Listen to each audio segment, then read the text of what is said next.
Hello friends, good morning. Welcome to Safalta Mantra. दोस्तों, आज सुबह की क्लास में एक बार फिर से आपके लिए लेकर आए करंट अफेयर के 29 अप्रैल के इंपॉर्टेंट क्वेश्चंस। क्लास को एंड तक जरूर देखिएगा दोस्तों, और सभी दोस्तों के साथ शेयर भी करिएगा। ऐसे ही क्वेश्चंस आपके लिए डेली लेकर आते हैं करंट अफेयर की सुबह 6 बजे की क्लास में। इसके पहले दोस्तों आपको एक छोटा सा अपडेट देना, चलिए देख लेते हैं दोस्तों। तो आप सबके लिए लेकर आए परीक्षा ऐप। ये परीक्षा ऐप दोस्तों, यहाँ पर आप अपनी यूपी टेट सी टेट की पूरी तैयारी कर सकते हैं। टेस्ट सीरीज प्रैक्टिस सेट के माध्यम से अपनी पूरी तैयारी अभी से स्टार्ट कर सकते हैं। तो अभी जाइए और इस परीक्षा ऐप को इंस्टॉल करिए, और वहां पर मेरा सफलता 40 कोड को यूज करके आपको मिलेगा पूरा 40% डिस्काउंट। तो आज ही जाइए, इस ऐप को तुरंत इंस्टॉल करना मत भूलिएगा। परीक्षा ऐप लिंक नीचे दिया गया है, वहां पर जाकर इस ऐप को जरूर इंस्टॉल करिएगा। तो दोस्तों चलिए शुरू करते हैं आज के करंट अफेयर के क्वेश्चंस को। 29 अप्रैल से संबंधित सभी क्वेश्चंस आपको देखने को मिलेंगे। चलिए शुरू करते हैं आज की इस क्लास को। और पहला क्वेश्चन आपके सामने, साथ ही साथ आपको बता दें करंट अफेयर की पूरी प्लेलिस्ट बनी हुई है, लिंक नीचे दिया गया। जो पहली बार जुड़ रहे हैं वो लोग जरूर वहां पर जाकर के पुरानी क्लासेस को देख सकते हैं। 2020 की करंट अफेयर की पूरी तैयारी कर सकते हैं।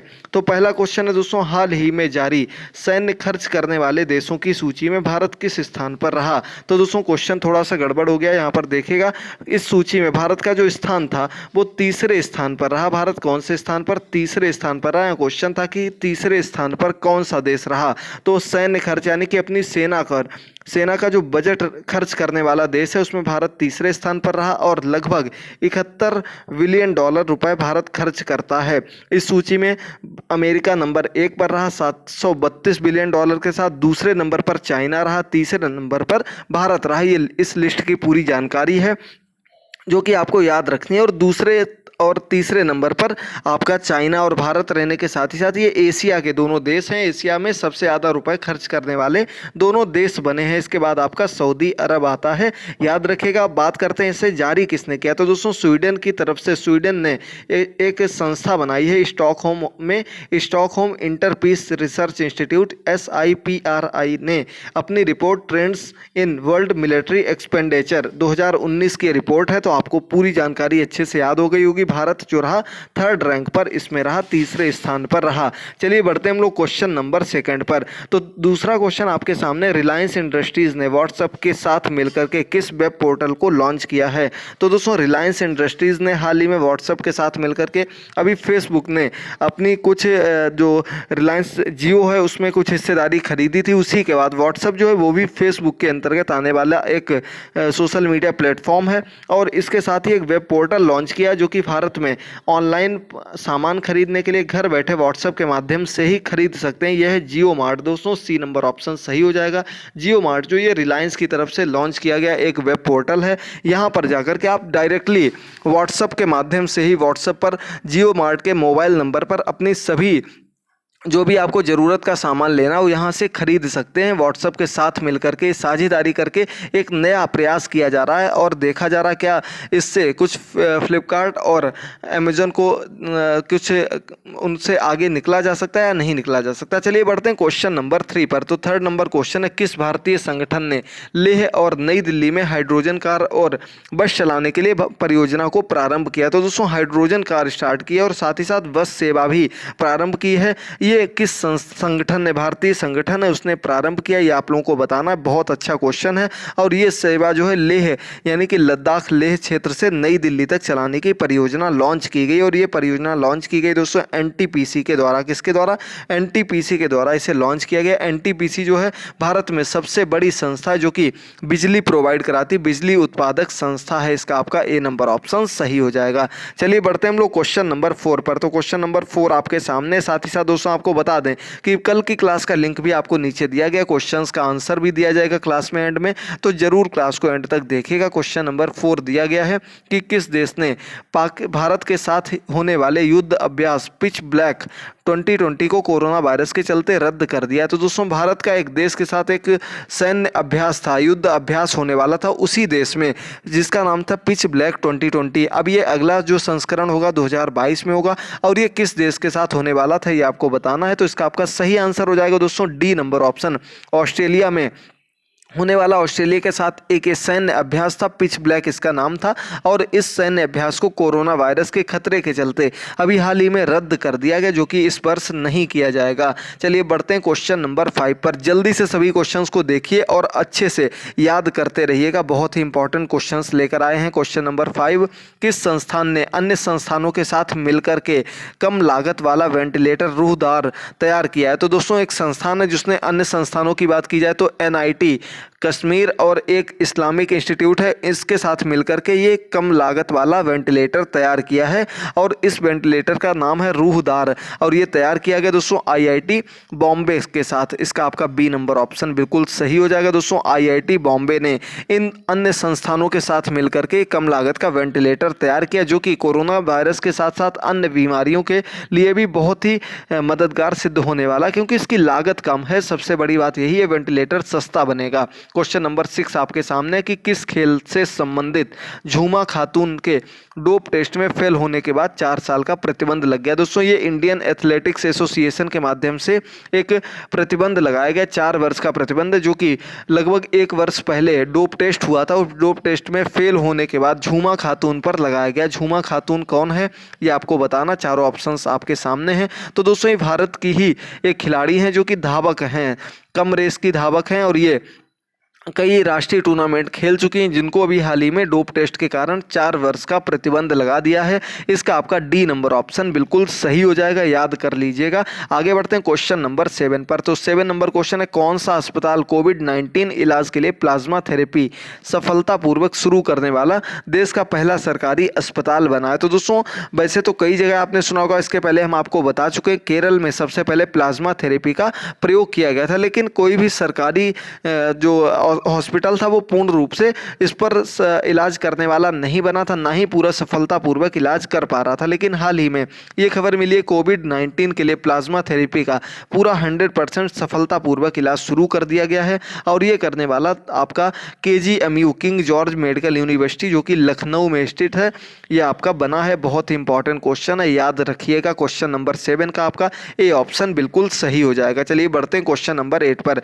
किस राज्य सरकार ने पत्रकारों को 50 लाख रुपए का बीमा कवर देने की घोषणा की है? तो दोस्तों हाल ही में एक सरकार ने, जो पत्रकार कोविड-19 से संबंधित रिपोर्टिंग कर रहे हैं और यदि वो किसी खतरे के कारण कोरोना वायरस के कारण यदि उनको कुछ होता है तो 50 लाख रुपए का बीमा सरकार की ओर से इन सभी पत्रकारों को दिया जाएगा और इसका आपका ए नंबर ऑप्शन सही हो जाएगा। दोस्तों ऐसा करने वाली सरकार बनी है असम सरकार, इसका आपका ए नंबर ऑप्शन बिल्कुल सही हो जाएगा। साथ ही साथ दोस्तों आपको बता दें कि असम सरकार के साथ ही साथ उड़ीसा सरकार ने भी अपने जो भी पत्रकार लोग हैं उनके लिए 15 लाख रुपए का बीमा किया। इसके पहले हमने आपको एक क्वेश्चन बताया था, उड़ीसा सरकार के अलावा हरियाणा सरकार जो उसने भी 15 लाख रुपए का बीमा अपने जो भी पत्रकार लोग कोरोना वायरस के लिए काम कर रहे हैं, उनके इलाज में लगे हुए, उनके लिए एक बीमा योजना लॉन्च की है। तो ये तीनों राज्य आप लोगों को याद रखना। अन्य आगे जो भी राज्य इससे संबंधित कोई घोषणा करेंगे, कोई न्यूज़ देंगे तो वो आपको तुरंत बताई जाएगी। चलिए बढ़ते हैं क्वेश्चन नंबर 9 पर।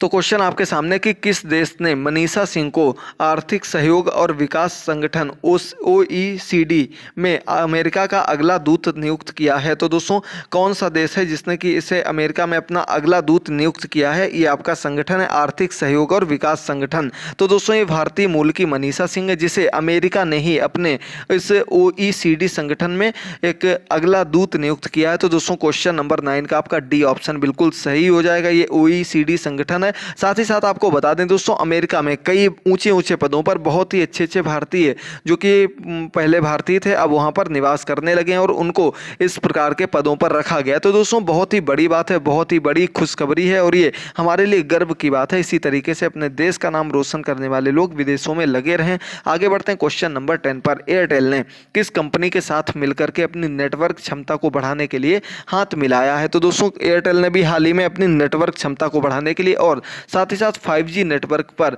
काम करने के साथ साथ उसकी नेटवर्क क्षमता को बढ़ाने के लिए एक कंपनी से हाथ मिलाया है। एयरटेल जो कि भारत की बहुत बड़ी कंपनी है और लगभग बहुत ही ज़्यादा कस्टमर्स इसके पास हैं। इसने नोकिया कंपनी के साथ हाल ही में हाथ मिलाया। नोकिया कंपनी जो कि बहुत ही पुरानी मोबाइल कंपनी है, फिनलैंड की कंपनी है, लेकिन हाल ही में कोई एंड्रॉयड फ़ोन इतना ज़्यादा अच्छा नहीं निकला इसका, लेकिन अब इसने दूसरी फील्ड में हाथ आजमाने के लिए काम पर लगा लिया है और ये नेटवर्क क्षमता को बढ़ाने के लिए कंपनी नोकिया है उसके साथ मिलकर के एयरटेल ने ये साझेदारी में बिजनेस करना प्रारंभ किया, जिसमें कि लगभग $1 बिलियन का दोनों लोग इन्वेस्ट करके साझेदारी को आगे बढ़ाएंगे और 5G नेटवर्क पर काम करने में लगे हुए हैं। इसका आपका बी नंबर ऑप्शन सही हो जाएगा। आगे बढ़ते हैं क्वेश्चन नंबर 11 पर। आज का अंतिम क्वेश्चन है। आज आपके सभी क्वेश्चंस पूरी व्याख्या के साथ कम से कम समय में डिस्क्राइब कर दिए गए हैं। साथ ही साथ दोस्तों आपको बता दें कि नीचे आपके पुरानी क्लासेस के लिंक दिए गए हैं। नीचे आपको एक क्वेश्चन मिलेगा जिसका आंसर आपको कमेंट बॉक्स में देना है और साथ ही साथ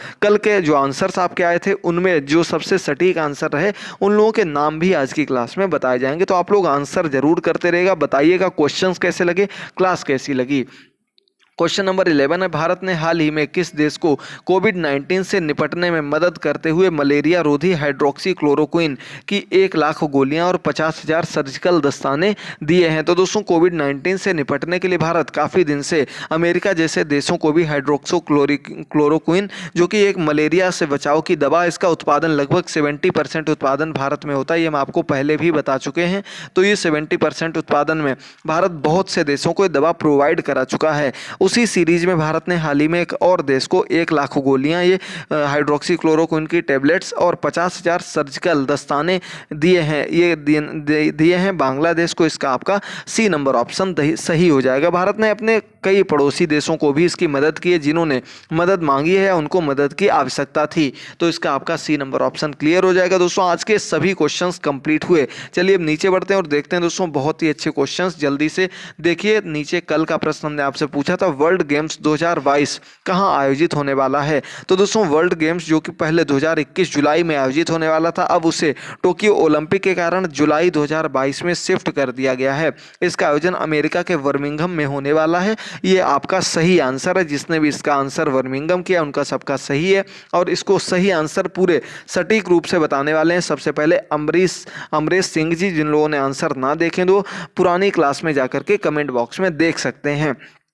तो इसको पहले दोस्तों 15 से 25 जुलाई 2021 में होने वाले थे, लेकिन अब इसे 7 जुलाई से 17 जुलाई 2022 में अमेरिका के बर्मिंघम अल्बामा में आयोजित किया जाएगा। बहुत बढ़िया, बहुत बहुत स्वागत है सभी लोगों का इस प्रकार के आंसर करने के लिए। और इसके अलावा अन्य लोगों की बात की जाए तो इसमें अशोक शर्मा जी, पूजा देवी जी और अर्चना यादव जी, कुशल सिंह जी, इन लोगों के आंसर्स आए। अन्य नए लोगों की बात की जाए तो ललिता पांडे जी, सुमित गंगवार जी, शिवम सिंह जी, अवधेश कुमार जी और विपिन गुप्ता जी, इन लोगों के भी आंसर्स देखने को मिले हैं। आयुष पांडे जी का आंसर आया है, अर्चना पांडे जी का आंसर आया। इन सभी लोगों का बहुत बहुत धन्यवाद। आप लोग भी ऐसे ही आंसर करिएगा। अब आज का आपका प्रश्न है जिसका आंसर आपको कमेंट बॉक्स में देना है वो है, परसों हमने आपसे पूछा था कि किस देश ने अपने देश में कोड़े मारने के कानून को हाल ही में खत्म कर दिया है, अन्य 1-2 कानून और भी खत्म किए हैं। तो ऐसा करने वाला ये कौन सा देश बना है, इसका आंसर आपको कमेंट बॉक्स में जरूर करना है। साथ ही साथ बताना है आज की आपको क्लास कैसी लगी। इसके अलावा आप किस एग्जाम की तैयारी करना चाहते हैं वो भी बता सकते हैं, ताकि आपके लिए और अच्छे से अच्छे नोट्स तैयार करके क्लासेस को जल्द से जल्द लाया जा सके। अब अगर क्लास पसंद आई हो तो दोस्तों लाइक करना मत भूलिएगा, अपने सभी दोस्तों के साथ क्लास को शेयर करिएगा, चैनल को सब्सक्राइब करिएगा, बेल आइकन को प्रेस करना मत भूलिएगा। मिलते हैं अगली क्लास में। अब जाकर के कल की क्लास को और पुरानी क्लासेस को देखिए, लिंक नीचे कमेंट बॉक्स में डिस्क्रिप्शन बॉक्स में दिया गया है। Goodbye, take care.